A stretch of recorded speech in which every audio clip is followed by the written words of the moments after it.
وصراحه انا تنقول دائما عندي واحد المقوله في الكره، إمم. لما تكون خاسر وما تسيطرش على المقابله ما عندكش الجهد. نعم. السلام عليكم. ودع المنتخب المغربي بطولة كأس العالم 2026 من الدور الربع النهائي بعد خسارته أمام نظيره الفرنسي بنتيجة 2-0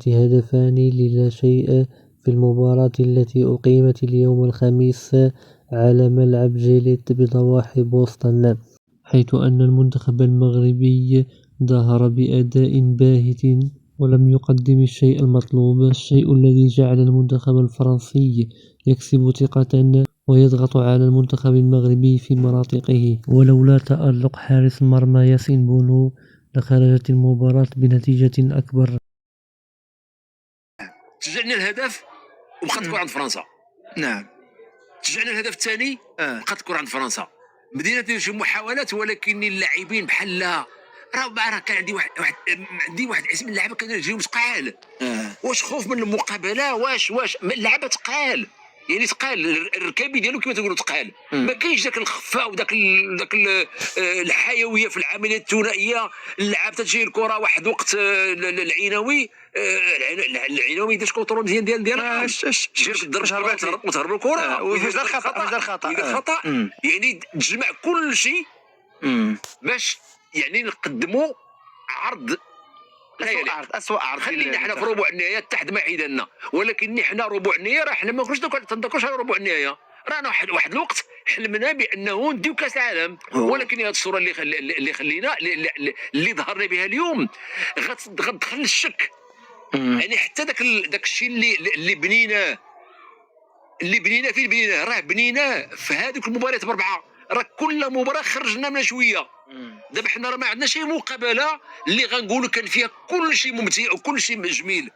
يمكن المباراه ديال البرازيل كان فيها الشوط الاول وكانت فيها بعض العمليات، المباراه ديال اسكتلندا كان فيها الهدف، المباراه ديال هايتي كان فيها رد الفعل، كنا منهزمين وتنرجعوا ورجعنا رابحين.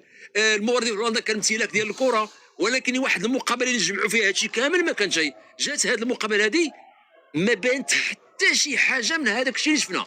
وبالتالي فين هي الحقيقه؟ واش الحقيقه هي داك الشيء اللي شفنا متقطع في المباريات، ولا الحقيقه هي اللي قدامنا؟ نعم صحيح سي سعيد، لانه اليوم صراحه وجه مغاير الوجه اللي بينه الفريق الوطني المغربي في المباريات الاخرى، ولو انه ما كانش ذاك الاستقرار يعني في الاداء في المباريات الاخرى. وتكلمنا بانه تمنينا ان الفريق الوطني المغربي يدي اليوم مقابله يعني جيده يعني في 90 دقيقه ديالها، ولكن للاسف اليوم ماشي غير 90 دقيقه، اللي تقريبا ولو ما يمكن 10 دقائق ما كاينش من غير دوك الفرص اللي جاو في دوزيام ميطون، غير جاو دوك ديك التسديده ديال الحكيمي اللي تصدى للحارس، والضربه الركنيه في البريمير بوطو الراسيه ديال سميتو وناحي الحكيمي ديال الوحيده اللي كانت، وديال الكورنر ديال اللي ضربها العيناوي في الشبكه الصغيره، واللاعب اللي كان غيسجل ضد مرماه اللي خرجها الكره الركنيه اللي ديفياها. حنا لما تنذكروا على منتخب اللي باغي يمشي ابعد نقطه ما تذكرش على 3 ديال الفرص حتى بقات ربع ساعه، وماشي فرص اللي كانت مخدومه 100%. لا لا لا لا لا, لا ما كنا غايبين. دابا شوف كل واحد غيحلل كيف بغى. نعم كاين انا تنقول بانه يعني تغيير ديال وسط الدفاع كان يمكن يكون بلاعب ديال وسط الدفاع. صراحه المزراوي ضعنا فيه كمدافع ايسر صراحه. هو تيكون افضل بكثير من وسط الدفاع. لا افضل بكثير. لا عنده الوزن ديالو. ما عرف واش حتى هو كون دخل في الجهه اليسرى غادي يولي بحال الاخرين، حيت هو ما معرضش لذاك الاخطاء. لان لا الحكيمي ما دخلش في المقابله نهائيا. لا ودليل على ذلك ضربات خطا اللي نفذ كلها ما كانش مركز فيها. يعني هضرنا على واحد القضيه وحنا تنشاهدوا المقابله وقلنا فيها بانه الفرنسيين عندهم واحد التميز انهم لاعبين تيلعبوا بشكل فردي، وبامكانهم انهم يخلقوا الفرص بشكل فردي.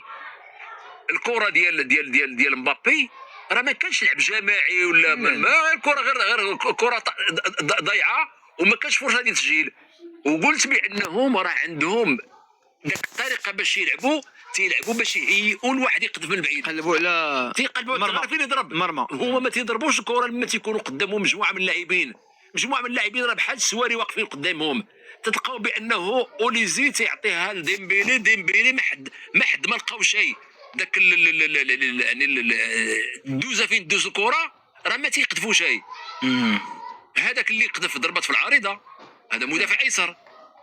في الشوط الاول ديمبيلي حتى هو ضرب راه هذيك المحاولات والاهداف منين جاو كل شيء خارج منطقه الجزاء.